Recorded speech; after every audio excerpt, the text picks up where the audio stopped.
I'm extremely grateful for my eating disorder. You cannot have a healthy relationship with exercise unless you have a healthy relationship with food. Having control over losing weight and what I was putting in my body and how many calories I was eating, it made me absolutely miserable. I remember seeing people's faces. I just had the look of concern on people's faces. The things that I was watching were so wrong. At the end of 2025, we got signed with a record label. Woo. It's probably the thing that makes me happiest in the world at the minute. I have a boyfriend. Yes. I was about to meet my Australian husband. Yeah. What's one thing you're proud of right now? Just the person that I've become. Oh. I am quite proud of myself, you know. The most impulsive decision I've ever made was quitting that job in hospitality. I have become so comfortable in the fact that I'm not bothered about drinking anymore that when I say it now, I say it with such confidence that people are so like, fair enough. Yeah.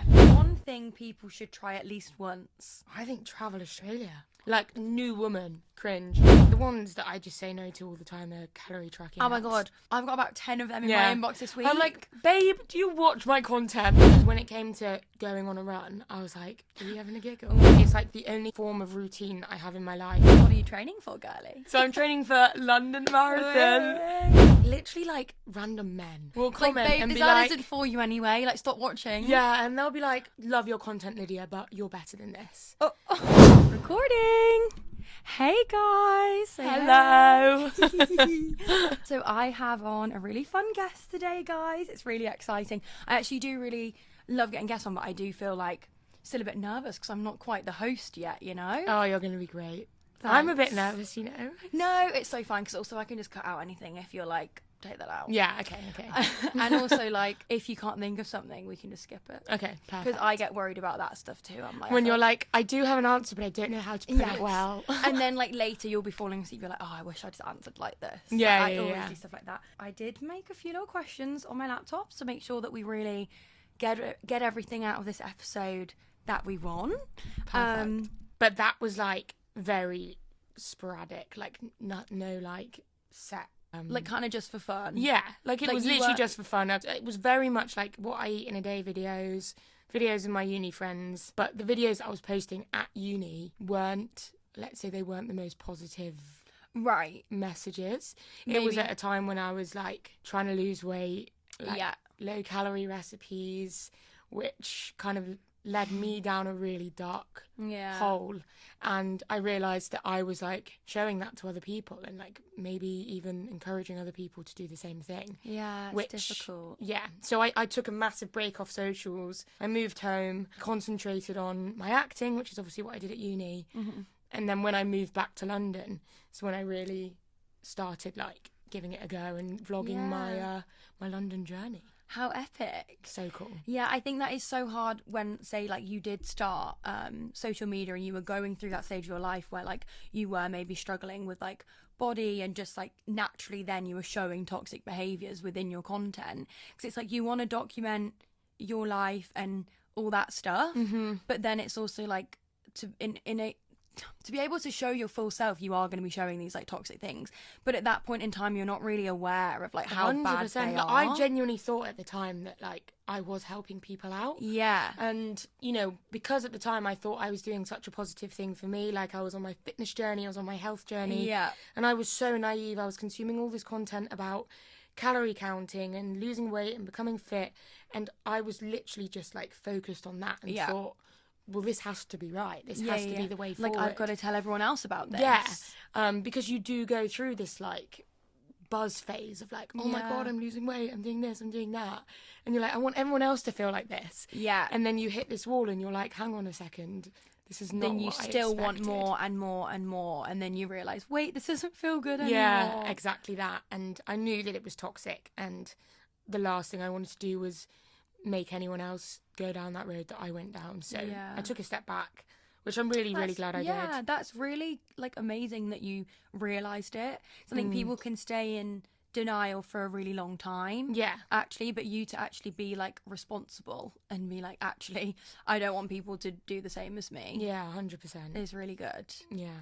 That's amazing, Queen. So now, like, then how did you carry on? So did you restart social media when you sort of felt like you were in a better place in your life? Yeah, I think so. So obviously I had like this small following on TikTok. Yeah.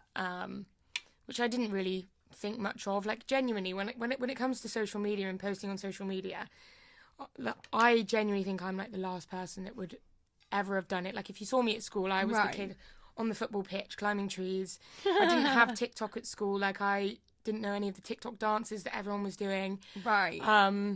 But then when I came to London, obviously moving on my own, I didn't really have any friends here. Yeah. Apart from people that I worked with, which I only really spent time with at work. They're like situational friends. Like 100%. Work friends, yeah. And so I thought, well, I've got all this free time. I'm in one of the coolest cities in the world. Yeah. I may as well. Why not? Vlog it. Some people do really well from it, so may as well see what can happen. And 100%. And if it didn't do well, it's like, well, you didn't really try for that anyway, I guess. And I genuinely didn't. Yeah, I didn't start posting hoping to become a full-time influencer. Like, that was not epic is that? What it was at all. I mean, and I'm super grateful that it has led me here, because I love what I do, and I wouldn't change it for the world. But I think that's why maybe it worked out well for me, because I didn't have this idea in my head that I wasn't posting to become an influencer. Yeah. I was posting just to share my stories and maybe help or encourage or inspire anyone that may be going through something that I've been through. Nice. Or which then always will come across so much more authentic than if you're like specifically really trying to like go for it and want people to see you and react to stuff. It's like, if you're just genuinely being you and then people are coming in and liking what you're posting, it's like, oh wait, I can just be me and people like that. Yeah, 100%. So that's a really nice feeling, actually. Yeah, because I think it's very obvious, and this is what, like, when people ask me how I got started in my socials or any tips of how they could get started, I think it's very obvious now online when someone is posting because they want to post or because they feel like they have to post. Yeah. I think you can really differentiate that when it comes to social media. Yeah. So when I started, I was posting the videos because I was so excited about posting them. Yeah. I wasn't as bothered about, like, I didn't expect to be getting hundreds of thousands of views or likes or anything. Yeah, you didn't put like that pressure even on just yourself. like 100 likes. I was like, oh my god, 100 people have liked because this that video. is a crazy amount of people. It is. Like, you just kind of forget now, but actually 100 people, like, when I see people that watch my YouTube videos, and sometimes it might be like 1,000, and I'm like, oh, that hasn't performed as well or whatever. And I'm like, 1,000 people have watched a 30-minute video of me. That's crazy. Like it is crazy. I think when you're in this world, and I'm sure many other people that are in this world will agree, you do get so caught up on things that really don't matter. Like, literally. And it can affect your mood. I mean, I've really, like, one thing I've focused on in the past few months is to really not allow it to, and to be more positive. But I have been through phases where maybe the content that I'm posting isn't doing as well, or as like other videos that I've done, and it has like had an effect on my day-to-day mood or my life. So recently I've really tried to get back into the habit of posting because I want to post. I love it, and like anything that comes with that is just a benefit. And like it's not just about the like you're doing it for an actual reason, not for like the views and engagement that you get out of it. 100%. But it is really hard when it is your full-time thing, because yes, it stemmed from you wanting to be able to like share your journey and help people and create this sort of like safe space.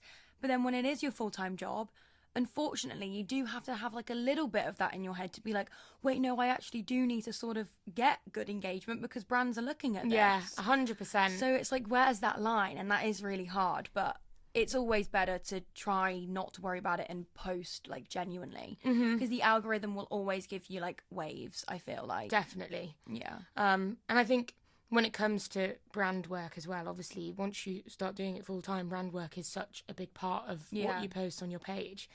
So, like, one of my main aims from when I started posting and started working with brands is that, firstly, I only want to work with brands that I genuinely like, I genuinely would use, and I do want to promote. That's really good. And secondly, whenever I am doing that, I want to try my hardest to still incorporate it into a video that I would post anyway. Yeah. You don't want it to feel super ad-like. No. Because it just feels not genuine to, like, your regular style of content then. Yeah. And I think my audience, and I'm sure many other people's audience, do understand that in order to continue to do what we do. Like, we do have to earn money from it. Yeah. And one of the best ways to do that is by working with brands. Yeah. So I'm super lucky in the fact that, like, my audience is so supportive on all my brand work. But I can see how, for some people in the industry, it can be really daunting to have to post that ad because, you know, you might lose some followers, you might, you know, be told you're just doing it for the money, and it's so hard. Especially when you know that you genuinely are only sort of accepting the ones that you actually love. Exactly. I mean, I had one last week or something, and someone commented on it like, love the messaging of this, but shame that it's an ad. And like, things like that genuinely not upset me, but like, you know, hit harder than if someone was like saying I'm ugly. Or like, because things like that actually do feel more hurtful, because I'm not promoting something that I actually don't use or whatever. I'm actually promoting it in a way because I actually feel like it's a good product or whatever it might be that I'm showing. Yeah, exactly. 100%. I've had a couple of comments on ads before where, like, literally, like, random men will comment like, babe, and this be ad like, isn't for you anyway. Like, stop watching. yeah, and they'll be like, love your content, Lydia, but you're better than this. Oh. Like, you're better than working with this brand. And I'm like, and like, when I say the messaging behind one that I'm thinking about right now, this specific ad was so me. Like, it was behind a chocolate brand, and it was all about, like, spending the night with your friends, eating your favourite snacks, not worrying about what it is you're eating and whatever. And that is so me, and I really want to push that out.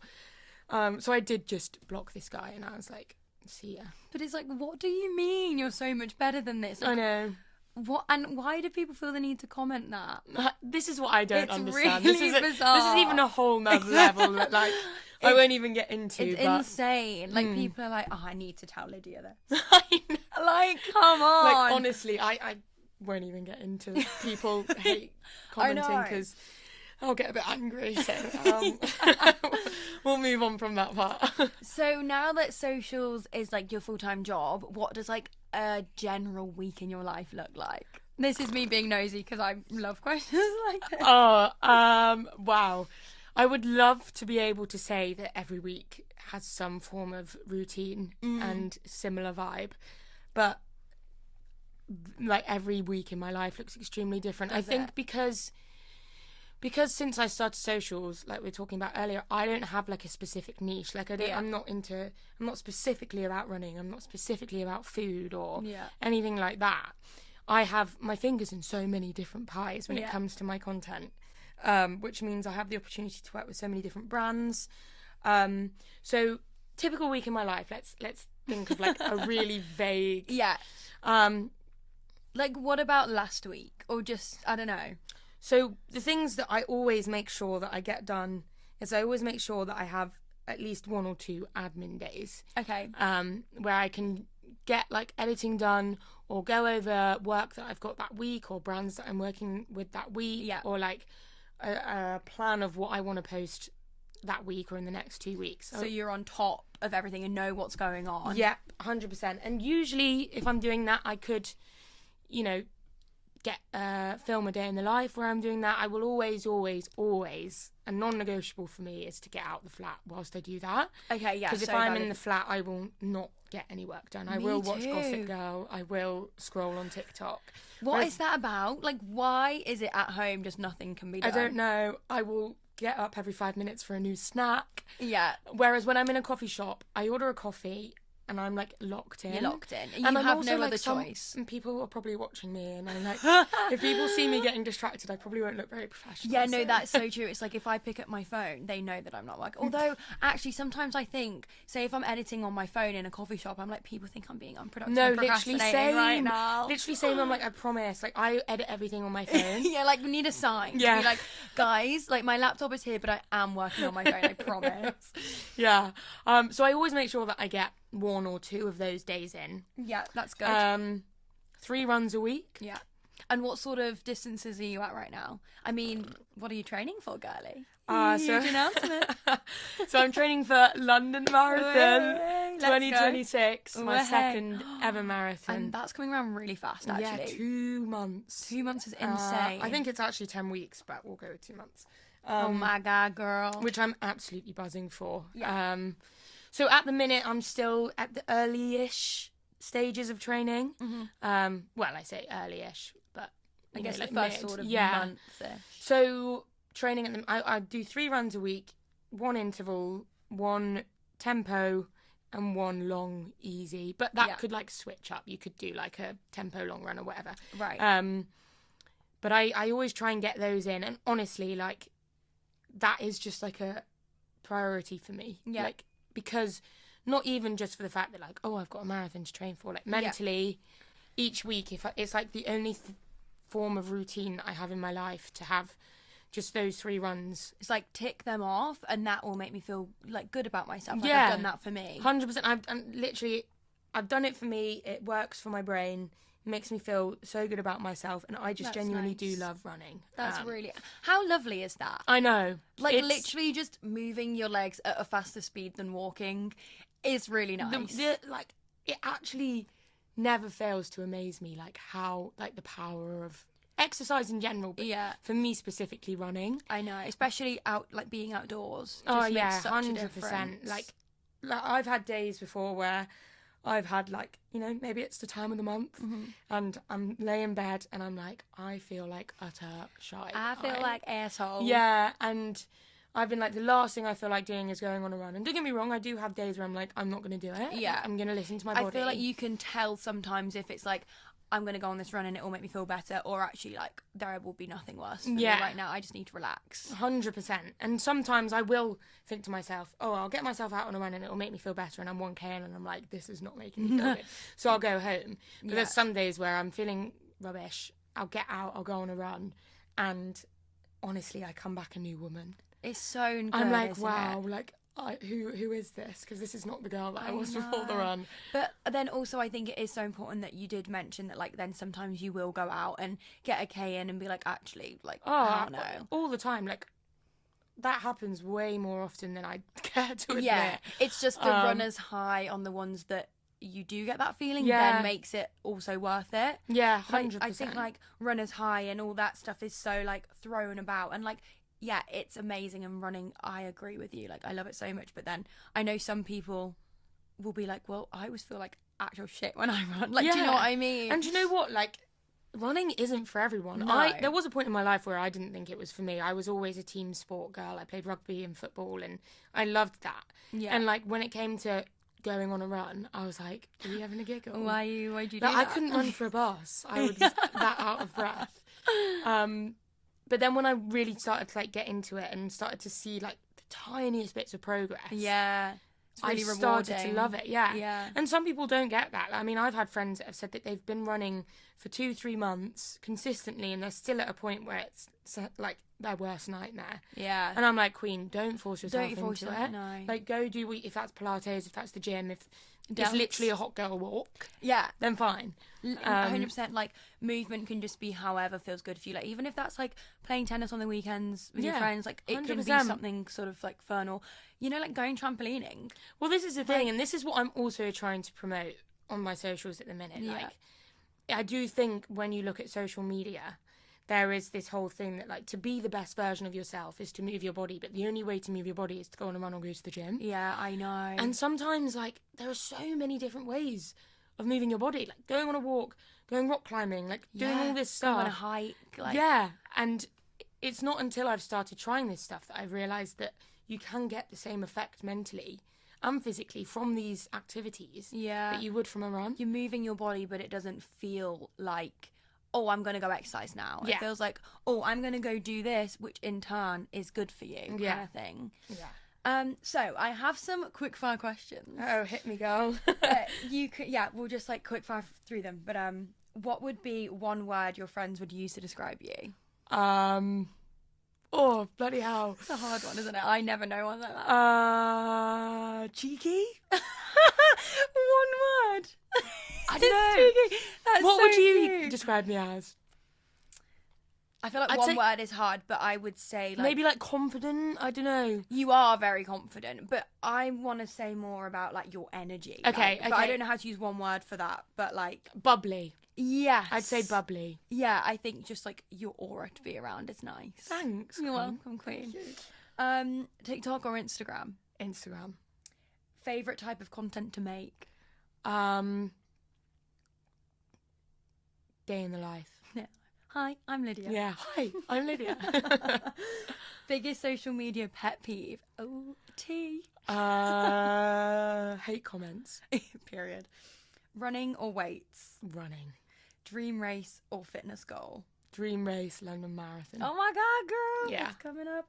A collaboration you said no to? What have I said no to? I feel like you said no to one recently that you told me about. I can't remember what it was though. I've said no to a few. Have you? That's good. I've like the ones that I just say no to all the time are calorie tracking. Oh my apps. God. I've got about 10 of them in Yeah. my inbox this week. I'm like, babe, do you watch my content? Literally, but the way that they word it as well, they word it in like, we want women to feel empowered and we think your messaging will be so. I'm like, honey, like Yeah. you obviously know that is not what I promote. Literally. But so yeah. all of them. Yeah. All Shut of down. the calorie trackers. See you later. Yeah. But have you got no?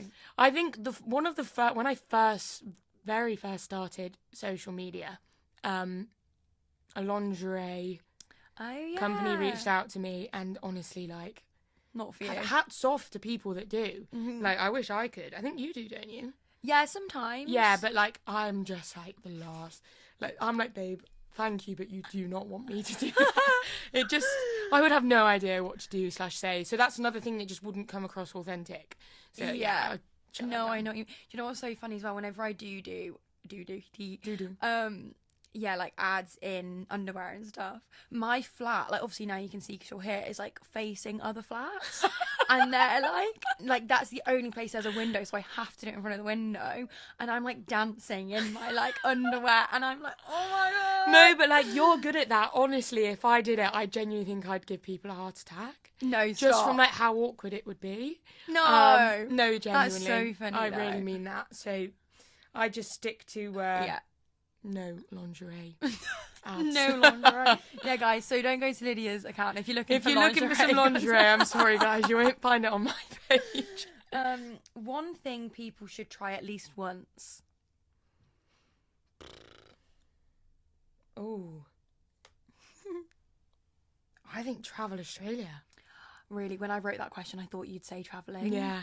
Okay. Well, yeah. not just, I guess not just specifically Australia, just travelling.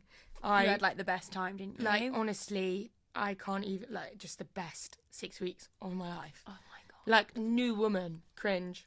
No, but new also woman. like freaking epic. Yeah, you see all these people that come back from travelling, and if you've not been travelling and you see them and they're like, I've come back a new woman, like, I feel like a new person, and I'm like, oh, shut up. But actually, I'm the girl that you came know back and I was like, now. I'm a new woman. Yeah. I think that every single person should try a little bit of travelling. Yeah. And it looks people insane. might go a week in and be like, nah, not for me. Yeah. Some people like the home comforts, but... Or, you know, wherever, like Europe or 100%. wherever, Like, just- Australia is a long way away. Which, it is long. and it's expensive to get there and everything, so I get that side.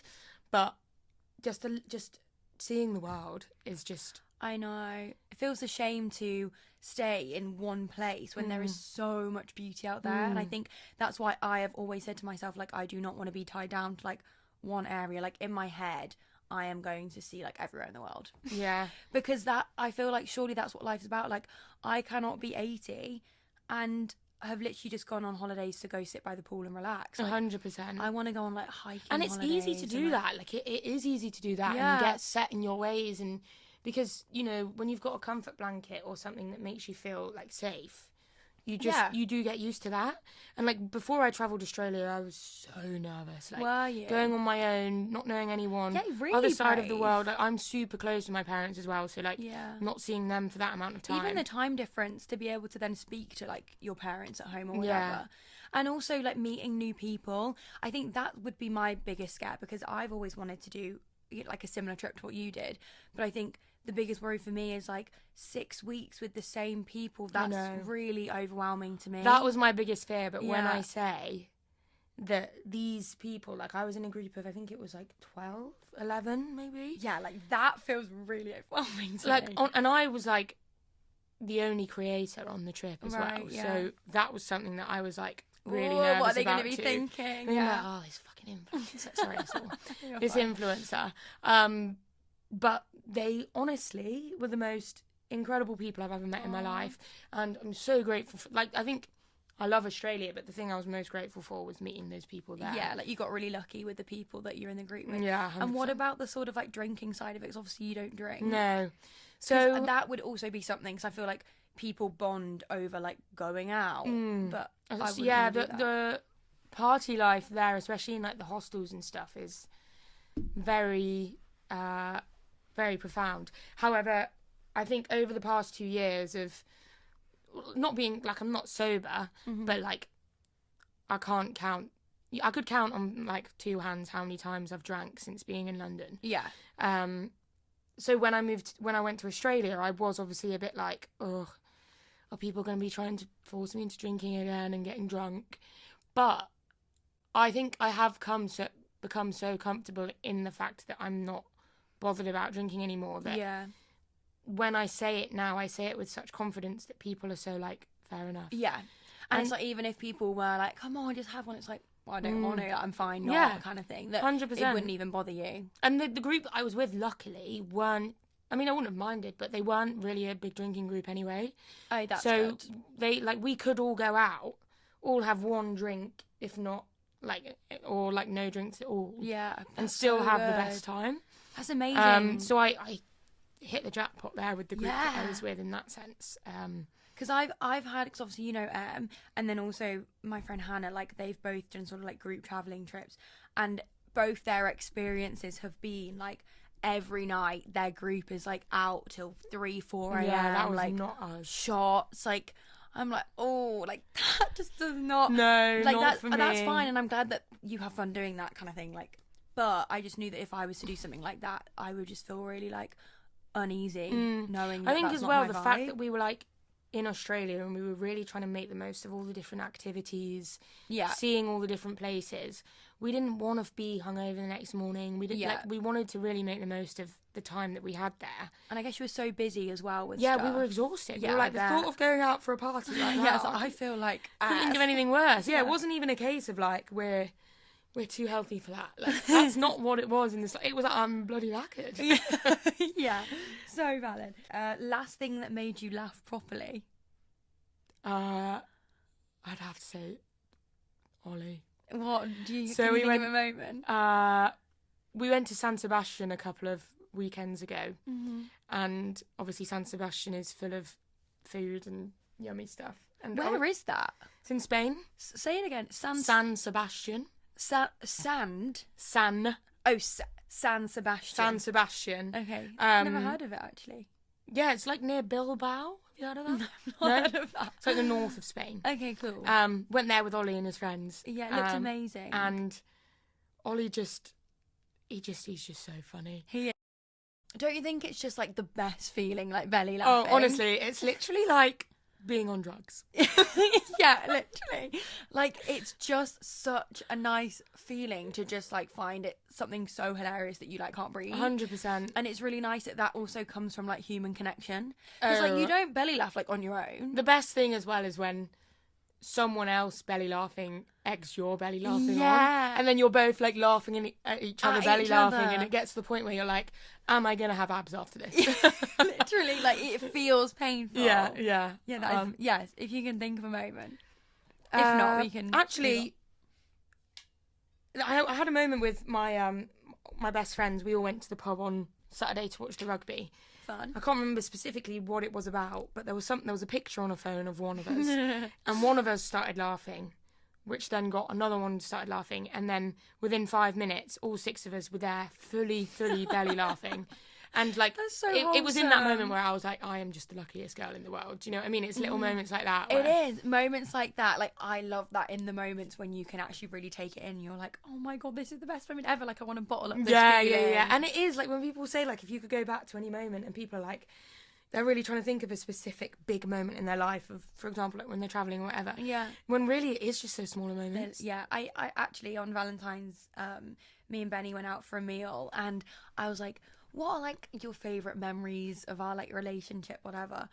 And we were talking about like, I don't know, holidays we've been on, And then he was like, what about you? And I was like, honestly, it's just like literally just little things. Like when he's on the sofa at night and he's just like, oh, come and cuddle me. Like just like silly, cute little things that like we're lucky enough to actually be able to experience in like everyday life. I know, it's crazy. It is the little Sometimes things. I'll be in a moment, I'll be like, will I remember this? I know, that really scares me. Like the smaller ones, you know what I mean? And I really want to remember this specific moment. Because it's really good. I think that too. Most impulsive decision you've made? Wow, these are quite hard. Most impulsive decision. If you don't have one, we can skip. Probably doing the Berlin Marathon.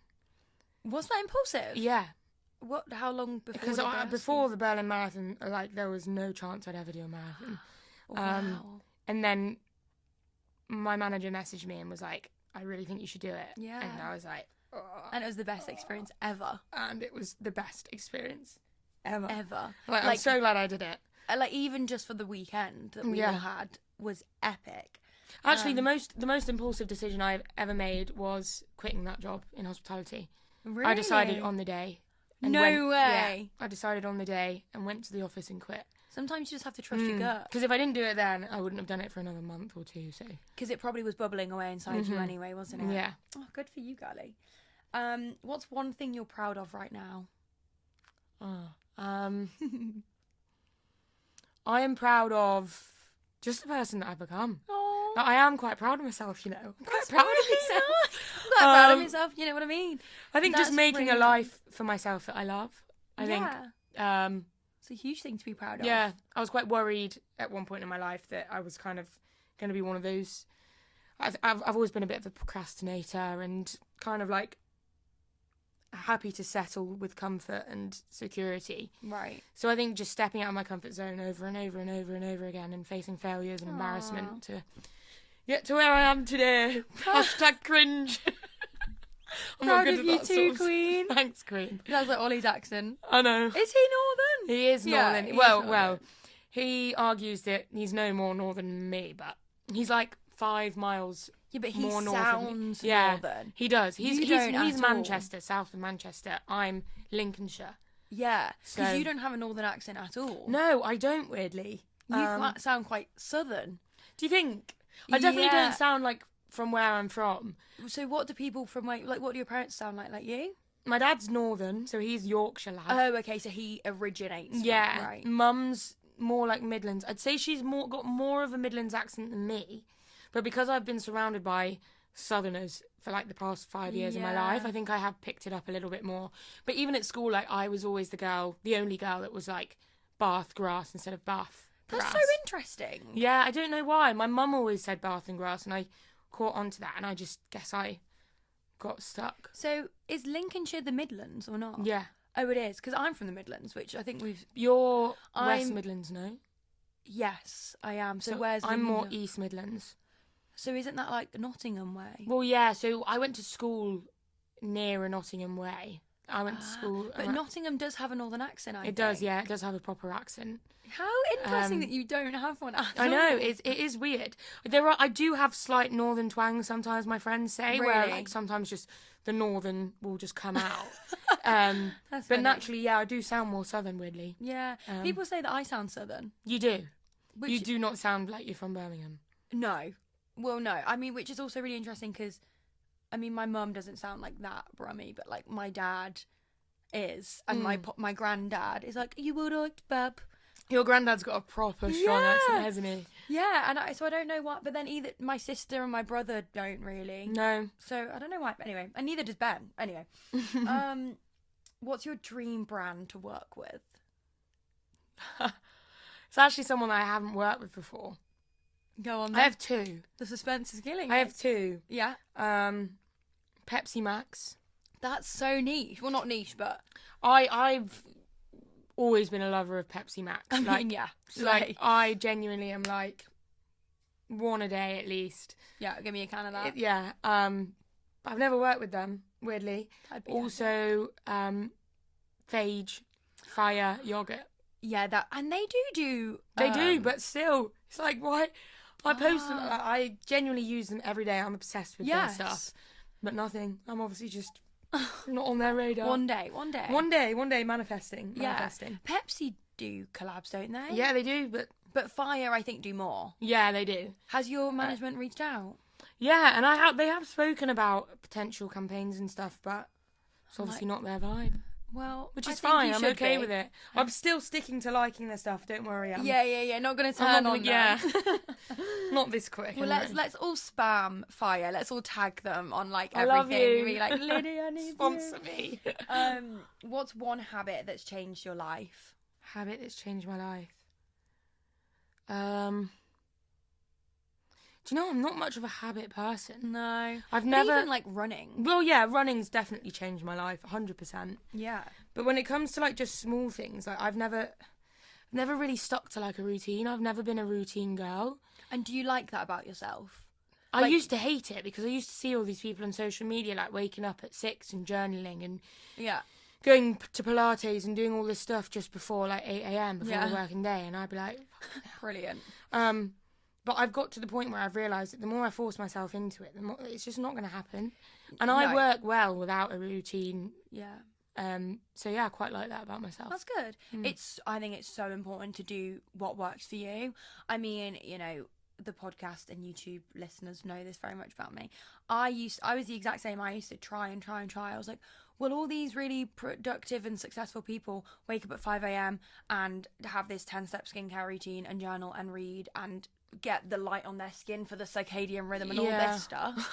And I was like, I need to do that, and I'm going to time block my mornings and da-da-da. But actually, that does not work for me. But I rate that. Like, I think it's great, and I genuinely wish that, like, I do not doubt the fact that it does change people's lives. I agree. And it really is, like, beneficial for them. Yeah. But I just feel like if I force myself into something that's...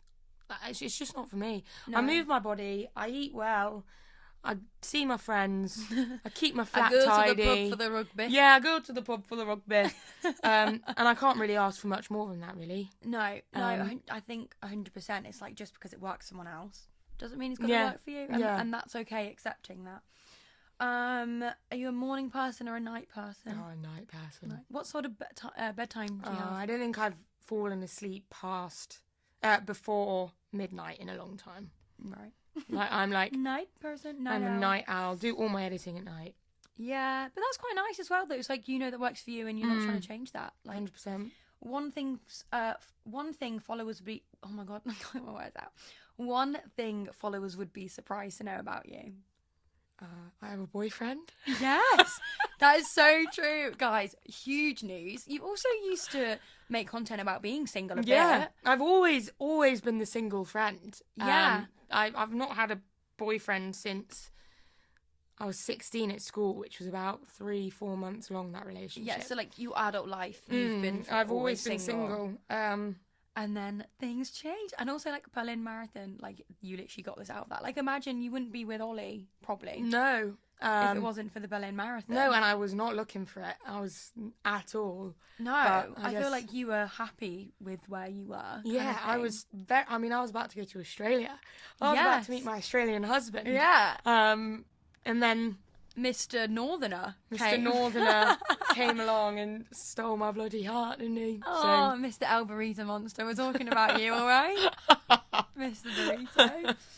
Yeah, I mean, what a gorgeous couple, though. He's a legend. He's a good one. He's a good egg. He's a good egg. Okay, quick 5 questions are over. All right? Thank God for that. I know, they are quite intense, aren't they? So let's talk about your band. Yes. Sinistrum. Yes, I love that. The name's not the best thing that we've decided on, but is it not? I mean, what does Sinistrum mean? It means left-handed in Latin. All 3 of us are left-handed. Ah, that's really cool. Why don't you like your name? I just think that a lot of people have said that it does have more of like a metal rock band to it. Okay. Which I completely disagree with. I think with the strum, strum sounds quite folky, acoustic, Sinistrum. But we're going to make it have that sound from the music that we produce. Yeah. And so my band, it is my pride and joy. Yeah. It is what I want to do for the rest of my life. Oh. We've been together since first year of uni. Yeah. And is that how you met? So we met because we were all on the same course at drama school. Right. So were they acting too? Yeah. Yeah. Okay. Yeah. So we were in the same accommodation, and I basically lived in their flat. Joe and Jackson lived together. Right. And one day Joe whipped out his guitar and sang a song that he'd written, and I was like blown away. I was like, whoa. So at this point, had you sang like growing up, or? Yeah, so I'd sang growing up. Like I'd learnt guitar, basic guitar. I'd written a couple of like songs, and I'd done covers and stuff. I actually auditioned for. I didn't get on the television side, but when I was 16, I auditioned for The Voice. Oh yeah, you told me this recently. So I'd always sang. But just thought like it's more of almost like a hobby, I guess. Yeah, I just knew that there was something missing.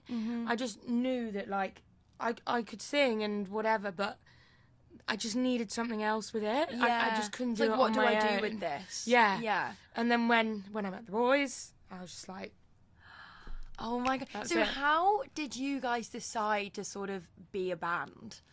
Like, how does that happen? Well, we started writing songs together. Jackson's the drummer, and Joe's a guitarist and also a singer and a songwriter.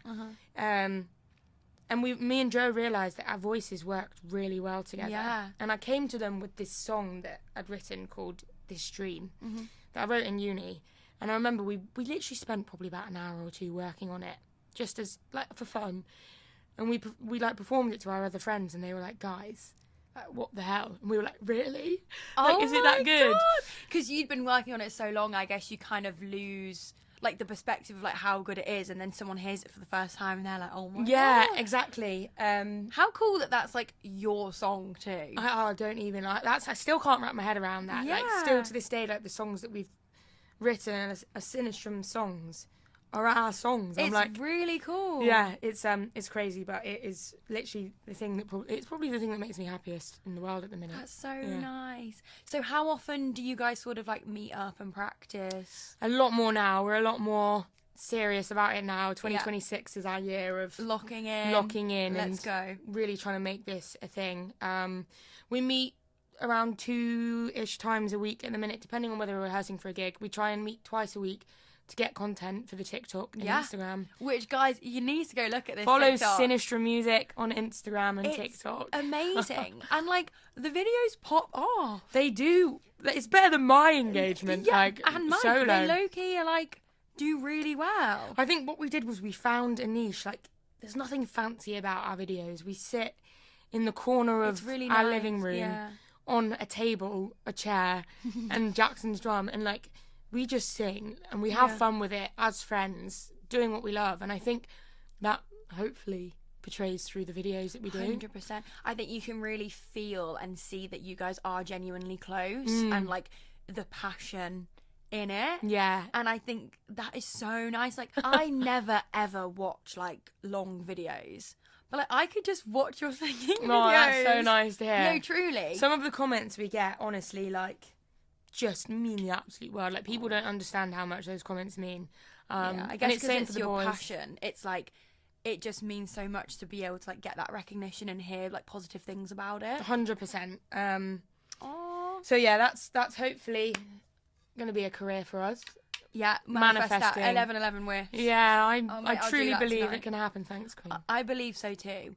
And didn't you get signed in 2025? Yeah, at the end of 2025, we got signed with a record label. Woo! And how does that happen? So this guy found our TikTok, and it's based in America. And I remember seeing this message on our Instagram, in our Instagram requests, which is a very small page, by the way, at the minute. Basically saying that he loved our vibe and that he'd love to chat to us on Zoom, and we were like, okay, we didn't know what it was going to be about. So we called him, and he told us where he was from and that he was interested in us and really like saw something different in us, and we were like, wow, cool. And then, but then also, are you thinking like, who is this guy? Yeah, because I think that's what I'd be thinking. Of course.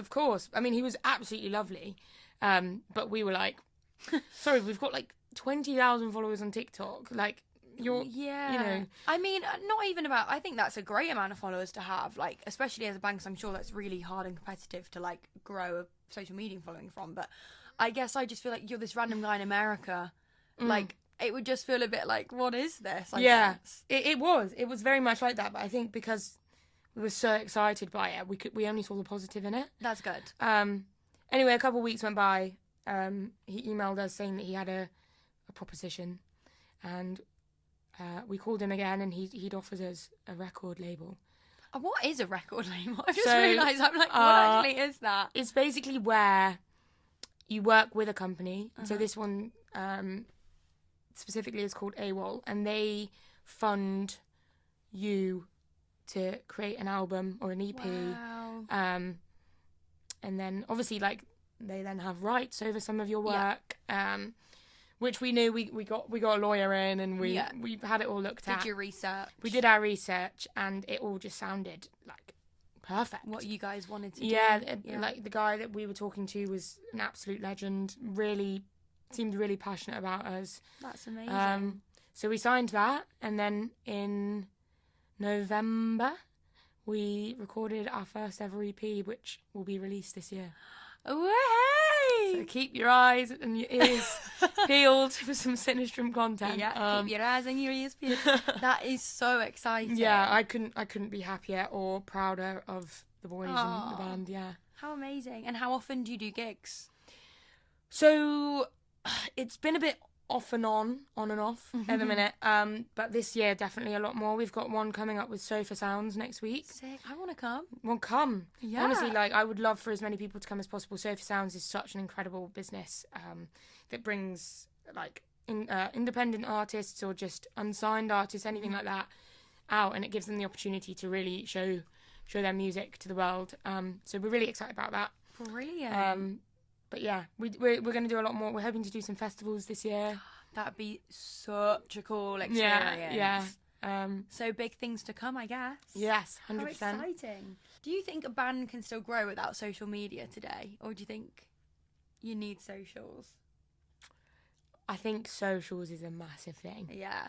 I think whether it's you posting on socials or someone else using your music on social, I think it could happen. Yeah. But I think it would be a lot harder. Yeah. I mean, how did people even used to get their music out there when they were Mate, I don't even know. Like, how did the like? Yeah. I can't even remember a world without social media. Like, how did businesses start? Like, I do not get it. I actually have no idea. But then also, you could also argue like how much harder it is as well because everybody is using social media to promote their stuff. That it makes it 10 times more competitive. Yeah. So, I mean, maybe in the future, I would love to think that people would be able to grow in any industry without social media. Yeah. But I just think with the amount of competition now, you'd be doing yourself an injustice if you didn't. Yeah, it'd be silly not to at least try using it, yeah.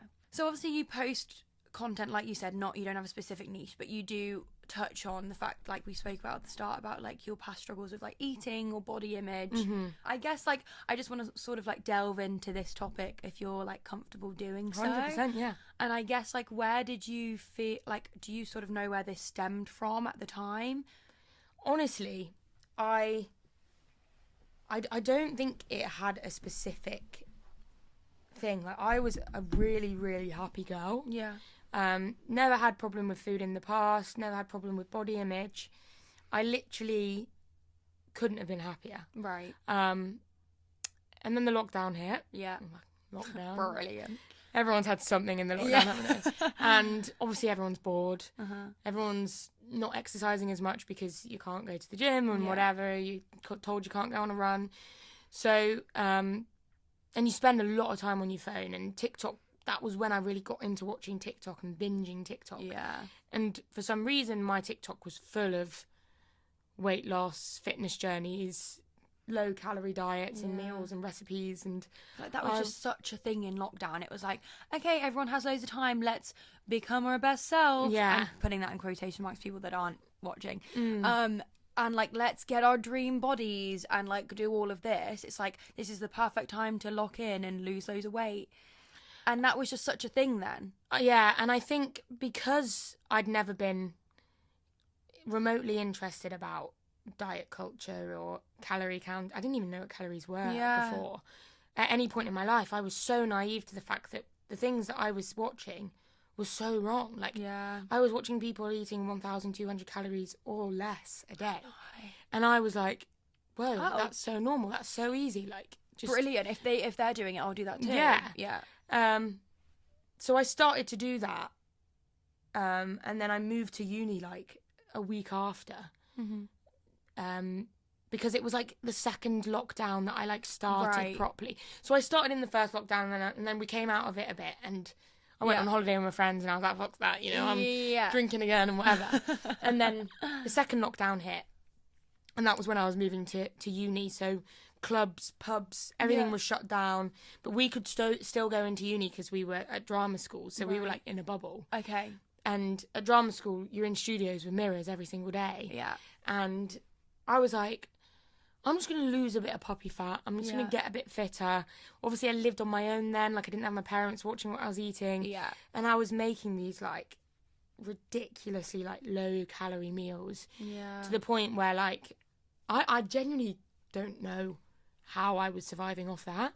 It's actually, like, so bad when you look back. I think when you're in it, you're just like, oh, well, I'm, like, surviving and I'm getting through my day, so I'm fine. Yeah. But it's like, that doesn't mean you're fine just because you're getting through the day. Yeah, and I genuinely didn't think it was bad at the time. Like, I wasn't even in a point where I was like, I know this is bad, but I'm going to keep doing it anyway. Like, I genuinely thought, like, I'm just doing what anyone else would do if they want to lose weight. So interesting. Yeah. Did you get to a point where you knew it was bad, but okay, so you started thinking like, okay, this is just how everyone loses weight. Yeah, I lost a significant amount of weight in a really small amount of time.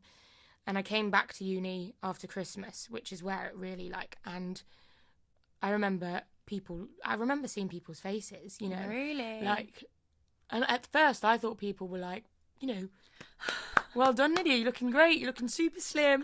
And that's what I was expecting people to say. You know, like, oh, I'm going to go back, everyone's going to say, like, oh, wow, what great work you've put in. I didn't have any of that. I just had concern. The look of concern on people's faces. Yeah. And at that point, I really, really did just ignore it. Like, I was like, well, whatever they think, I don't care. I think I look great, you know. But also, I don't know about you, but that can be quite validating sometimes when you see people being concerned about you. It's like, aha, I've made that much of a difference. Yeah. And I think that must have been a part of something that, I mean, I never really thought about it. I've never really spoken too much depth about it, but I guess that could have been something that I thrived off as well. Yeah, 100%. Even if it's subconscious. Yeah, which at the time, again, I wouldn't have admitted, but thinking back on it now, maybe that was a thing. It's like a sign of approval that it's working. Like people noticing.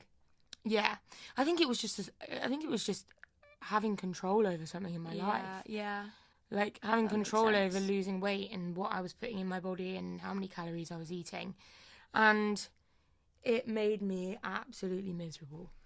Of course. And it's just obsessive. I became so obsessed. It ruled my life. It stole my personality. Yeah. I lost my hair. My nails were awful. I lost my period for 4 years. And I was just the absolute worst version of myself. Yeah. I was super lucky to have super supportive friends and family. That's good. Throughout. But I knew that the only way to get out of it was if I wanted to get out of it. Yeah. And thankfully, after 4 years, I did. And I did. Oh, well done, Queen. Thanks. And did you ever sort of have, like, your parents be like, Lydia, like, we're worried about you? Yeah. Like, yeah. And what would you be like, oh, no, I'm fine, shrug it off? Yeah. I genuinely, actually, thinking back now, I never wanted people to worry. It got to a point where I didn't want people to worry about me. I was always saying to people, because I was always very open about it during it as well. Okay. Like, you know, if I'd seen someone who I hadn't seen in a while, I would say to them, like, look, I know I'm super skinny compared to last time you saw me. I'm okay. Don't worry. Right. Like, all's good. And if anyone would ask me questions, I'd be so happy and open to talk about it. That's so interesting. Which is quite rare. Yeah. Is it almost like you didn't want to have to, like, have to deal with having to, like, explain yourself when people are like, are you okay? I hate the idea of people, like, feeling sorry for me. Right, okay. So you were like, this is my decision, this is what I'm doing, like, I'm fine, you get on with your life. Yeah. Forget about it. Exactly that. Exactly that. That is really interesting, because I do think that is slightly different to maybe what a stereotypical like eating disorder 100%. And would look like. as much concern and worry that my friends and my parents showed towards me and helped me and tried to help me throughout, Yeah. I think they all knew that with the mindset that I had and how open I was talking about it, that it wasn't going to be the end of my life. Okay. That there was going to be a way out for me. I just had to be the one to navigate that. And with things like that, it has to be you to make that decision and make the change. 100%. Like, someone can't force you into it. It's like you're never going to be, you know, ready as such, but you're the one that actually has to change your life. Like, no one else can do that for you. No, and I think the biggest turnaround for me was just the fact that I lost who I am as a person inside. And that was actually something that triggered the recovery for me. Was I was back home for Christmas one year and I was still pretty underweight, unhealthy, and so one of my family members had maybe had a couple of drinks, and I remember him just chatting away to me, and he said to me, I can't remember the exact words, but it was something like, "You're no fun anymore, you're not like you used to be." Aww. And honestly, it is the best thing that anyone's ever said to me, because that line stuck with me and was the main reason I recovered. It's like a reality check. Because, yeah, I was like, whoa, I was so proud of the person that I was before my eating disorder. And that is who I am. And to have lost that, to look a certain way that it's literally not even like who I am and not what I'm supposed to look like. It's like took over your entire life just to look like that. And it's like, whoa, I did not realise this is how far I've gone with it, kind of thing. No, 100%. And I think it was a reality check for me. And now looking back, you know, all the times that I thought that I was a healthy weight and that I was fine, I wasn't. Yeah. Sorry. No, you go. So hearing like that family member say that to you, was it sort of there and then you were like, right, tomorrow this is going to change? I mean, obviously recovery isn't as easy as waking up the next day and eating whatever you want and being fine and having total food freedom. Yeah. But it was definitely the start of where my brain thought, right, every day I want to do something new to challenge myself, whether that's eating something I would not usually eat or not exercising for a full day or something like that. And that's brilliant. It took a while, don't get me wrong, because when you're stuck in this mind frame of like an obsessive way of living and the control you said you sort of thrived off. Like I counted my calories for 4 years, like non-stop. And then obviously you can't just remove that. It's still, even if you stop counting your calories, like you still know how much you're eating because it's so imprinted into your brain. 100%. So day by day, month by month, I would make those little changes. Yeah. And just get a little bit more used to that, and it wasn't so scary. Yeah. I took a step away from exercise for a while as well, because I knew that I was maybe getting a slightly toxic mindset towards that. Yeah. And I've always loved exercise, so I didn't want to have a bad relationship with that as well as food. Yeah. So I took a little step away from that, and that definitely helped as well. That's good. And just focused on fueling my body correctly, and it is the best thing I've ever done. Yeah, and now you're full of life and personality. I'm full of life. I'm back eating all my favourite foods. Yeah. Love that for you. Yeah. And I don't regret it. I'm actually... it sounds controversial, but I'm extremely grateful for my eating disorder. I know what you mean, and it sounds almost bad to say that, but I do feel the same way. Like, especially with how social media is now, with skinny talk, I would have 100% have been a victim of that if hadn't I gone through what I went through. Yeah. I think everything in life, don't get me wrong, it wasn't fun what I went through, and I wish there were parts of my life that I could gain back that I lost from my eating disorder.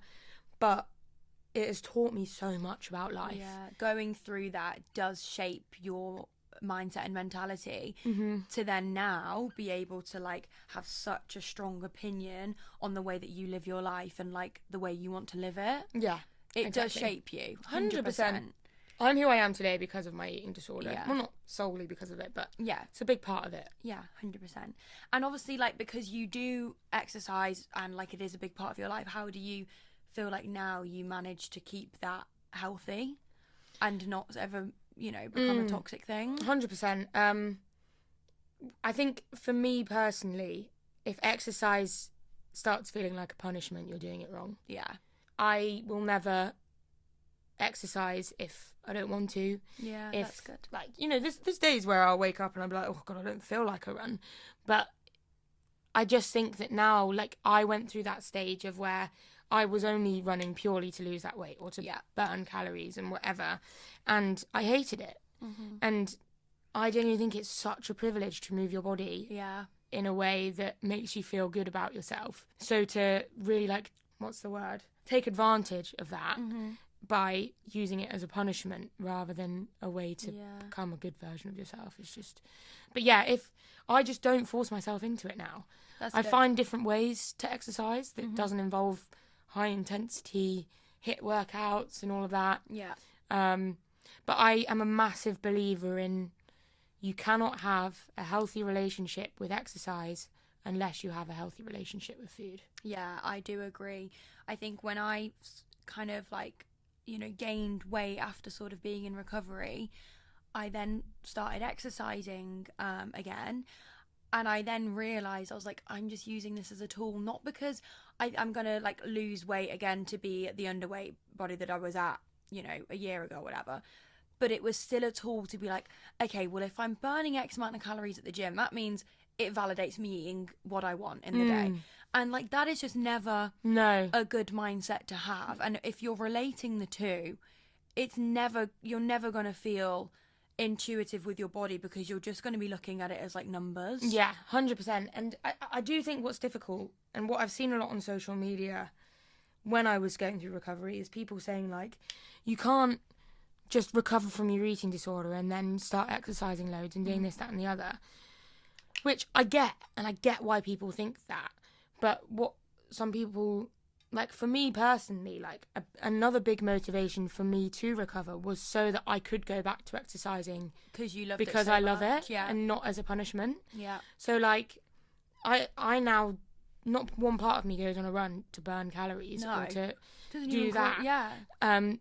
Whereas when I was in my eating disorder, that was the case.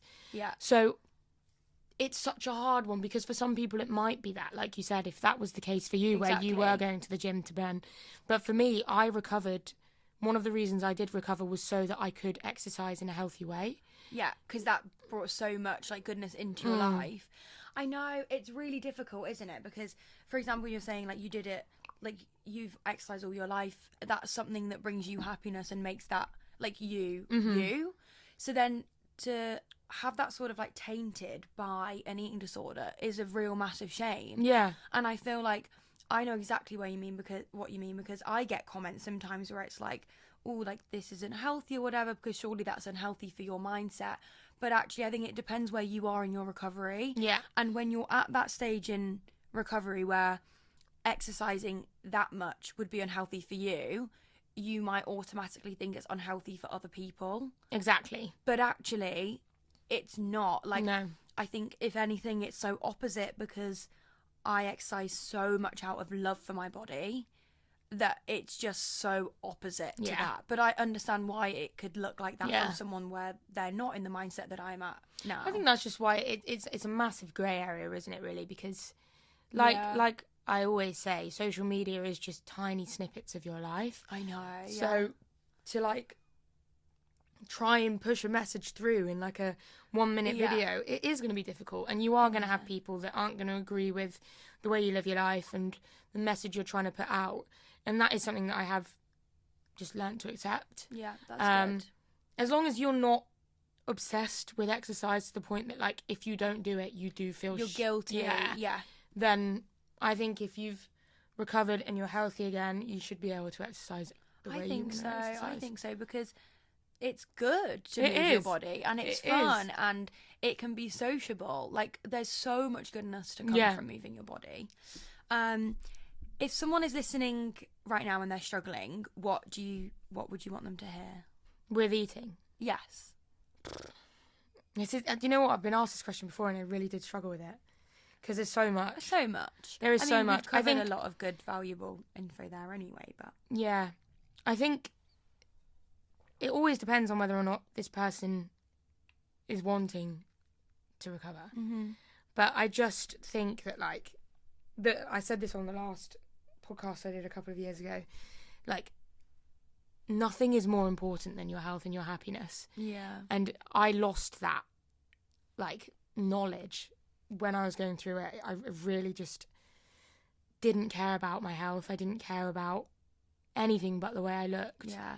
And since coming out of that, like, I don't know, it's crazy the difference it can make to your life to just focus on how you feel rather than how you look. 100%. Like, what can you gain from recovering rather than, like, I know I always think, like, when I was so scared to gain weight, it was like, okay, but what is gaining weight bringing me? Yeah. I think what I would have wanted to hear is it is possible. Like, there was a time for a while where I genuinely didn't believe that I would ever get out of it. Like, there was, like, no chance. And I just needed to know that I was going to get out and that there was a way out. And I just want anyone that's going through it to know that there is a way. There is, yeah. You don't have to be tied down to this life forever. No, 100%. You will get to a point where it will still be with you, but you will have control over it rather than it having control over you. Yeah, you can deal with those little thoughts. Yeah, you can push them aside. Yeah, really powerful, Queen. Thanks, Queen. And just, I know we spoke, like, briefly mentioned your running and stuff within, like, other topics, but we can just do, like, a couple little questions on it. Do you ever feel, now that you sort of ran for, you know, a decent amount of time, you've ran a marathon, do you ever feel like now the constant pressure to feel like you need to get faster or be able to run further? Like, it's a hard one because, like, no. Okay. I don't feel pressure from anybody else to get faster. The only person that I would want to get faster for is myself, because for me personally, I love setting myself challenges. I love setting boundaries. I obviously did go through a phase when I started running of watching, like, specific, like, athletes or running influencers with these, like, crazy times, thinking, what the bloody hell, I'm so slow. Right. But I've got to a point now where I'm like, okay, it's literally their full-time job. They are an athlete. They've been doing it since they were younger. You've been doing it a month. Yeah. I personally don't feel the pressure to get faster from any outside sources. That's good. Or from social media or anything. But I do like to set myself challenges to get faster. Like, for example, for London Marathon, I am obviously going to try and get a PB. Yeah. But I won't cry if I don't, because at the end of the day, I ran a bloody marathon. Do you know what I mean? Like, I literally ran a marathon. If whatever time I've run it in, I'm proud. So yeah, that's a really good mindset. Do you ever struggle with sort of, I don't know, like, will you all year round, for example, have a goal? Or will you be like, okay, I'm going to not have a goal now? No. Straight after the marathon, I didn't run for 3 months. Okay. I took the time off because the thing is, because I love running so much, I want to love it forever. Yes. And if I'm doing it every week, I'm not going to love it forever. You'll because get sick of it. I'll get sick of it. So I think having those breaks and then coming back to it reminds me of how much I love it. Yeah. So yeah, no, not a chance. Not a chance. So I have a goal every whatever. Yeah. I mean, don't get me wrong. I love just going on a run and not wearing my watch and just doing it for the sake of it. Yeah. But when I'm training for something, obviously it is a lot more like, right, I've got this run today, this run on Wednesday, and whatever. More intentional. Yeah. And do you ever get in, like, a running rut or lose motivation? All the bloody time. Do you? Yeah. I mean, I'm a girl. We have a cycle that literally makes life hell. Yeah. The luteal phase hates to see my run plan. It's like long run, you're like, fuck off. Yeah, honestly. And a lot of the time, like, I will move my running plan around that. I will, because I'm not going to get the most out of a run when I'm not feeling up to it and when my body's not feeling great. So, so I have loads of moments like that. Yeah. But it's never a case of, like, I hate running, I'm never going to run again. It's always a case of, I don't fancy it today. But then tomorrow you'll probably feel okay, and then you might not feel the best the day after, but then you'll feel okay again. Exactly that. Yeah, you just ride the wave. Yeah, and I think it helps. Obviously, being with Ollie now, who also loves running.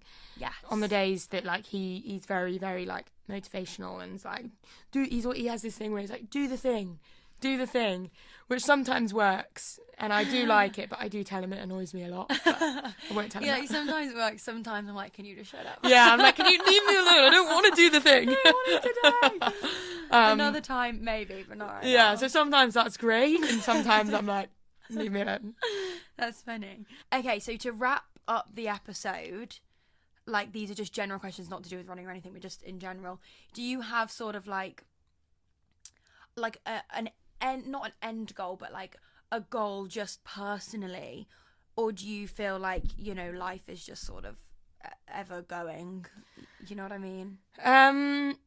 Well, I like to get to where I am today was like I do believe that it is good to go with the flow, and to not put too much pressure on yourself, and to see where life takes you. Yeah. But it is also good to set goals, and my dream personally would be to be able to do the music with the band full time. Oh, hey. Yeah. In terms of that, then what about in terms of like, I don't know, mental health, or where you're living, or the lifestyle you're living? Like, if you were doing that full time, would you do content creation still? Yeah. Like, what's this picture image in your head? I think it works hand in hand, really. I think anything now, especially in music, works hand in hand with content. Yeah, I agree. And I love my page, and it's become a massive reason to towards who I am today. Yeah. And I've built such an incredible community, and I want to keep giving to them no matter what I'm doing. I think London, I'd still probably stick around here if we're doing the music full time, but definitely want to go back to Oz. Yes, and I'll come. Yeah, you can come. Everyone come. But like I said, this is the thing. Like I want to go back to Oz. I want to do a bit more travelling. I want to really focus on the music. Yeah. So, but none of that's going to be set in stone, which is why I am just very happy to just kind of like go with the flow. Yeah, love that. That's a good mindset to have, because else you set these expectations for yourself and that they feel unachievable. Yeah, exactly. I think it's nice to have a little surprise once in a while. Yeah, I agree. Something. Oh my god, that's happening in my life. Yeah, and then you can look back and be like, how did I get here? Yeah, exactly. Yeah. Well, that was absolutely amazing. That was so fun. Thank you so much. No, thank you. I really, really love that. I feel like I've learned so much about you, and I think you said so much like valuable stuff too that I think people will be able to take away from it. Oh, so thanks, Queen. Thanks so much. Loved it. Thanks so much for listening. Go check out Sinistrum and follow Lydia on socials. I'll put her details in the description. Lots of love. Thanks for listening. Bye. Guys.